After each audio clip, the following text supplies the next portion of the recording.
দোয়া কবুল হয় কয়টি রাত্রে? ইন্না দুআ ইউস্তাজাবু আলা খামসি লায়ালিন।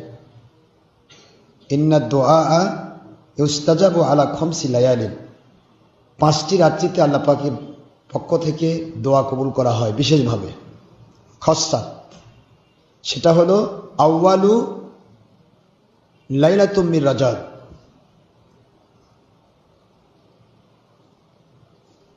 রজব মাসের প্রথম জুমারাত।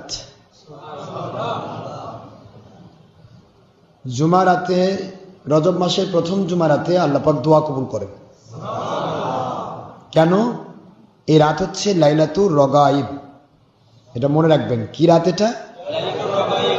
লাইলাতুর রগাইব।